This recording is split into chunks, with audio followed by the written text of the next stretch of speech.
Les employés du Palais Bourbon bénéficieraient d'un régime dérogatoire particulièrement favorable par rapport à l'ensemble des fonctionnaires. On en parle régulièrement. Qu'en est-il exactement? Enquête Thierry Curtet, Guillaume Daret, Alexis Fischer. C'était dimanche dernier. Les députés ont débattu toute la nuit du mariage pour tous. Pour le personnel de l'Assemblée, beaucoup d'heures supplémentaires, très richement payées. Combien?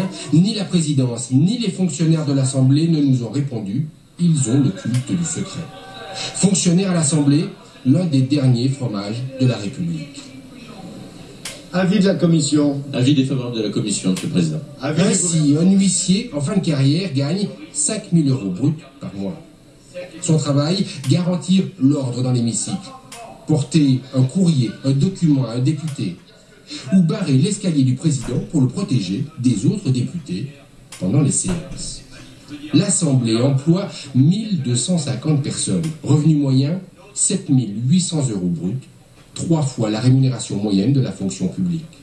Plus de la moitié de ce revenu vient de primes d'heures supplémentaires attribuées dans des conditions surprenantes.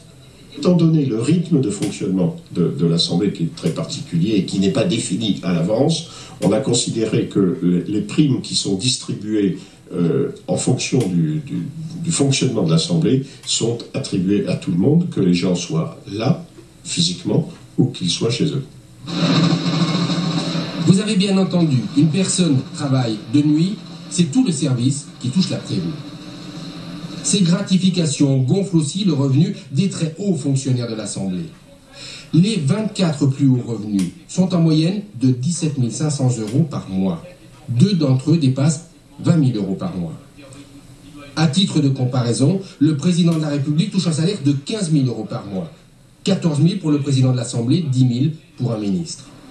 Le journaliste Bruno Bottella révèle ces chiffres dans un livre. Il explique ses revenus par une Assemblée qui refuse tout contrôle au nom de son indépendance. En 2008, l'ancien président de l'Assemblée nationale, Bernard Accoyer, avait lui-même demandé à la Cour des comptes de venir auditer l'Assemblée nationale et ça s'était très mal fini puisque la Cour des comptes avait quasiment été chassée de l'Assemblée et ça avait provoqué un gros pataquès en interne. Ce sont les questeurs, des députés désignés par leur père, comme Bernard Roman, qui fixent ces rémunérations.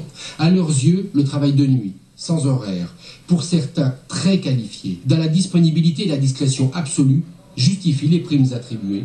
Les critiques agacent. Je n'aime pas qu'on présente les choses comme ça. Quand des hauts fonctionnaires du Parlement ont la responsabilité de 1300 fonctionnaires qui font la loi, est-il normal qu'ils gagnent 10% de ce que gagne un footballeur moyen dans notre pays? Si les rémunérations des fonctionnaires sont opaques, ils sont aujourd'hui un peu moins nombreux. Et les députés ont gelé puis diminué le budget global de l'Assemblée ces 4 dernières années de 3%.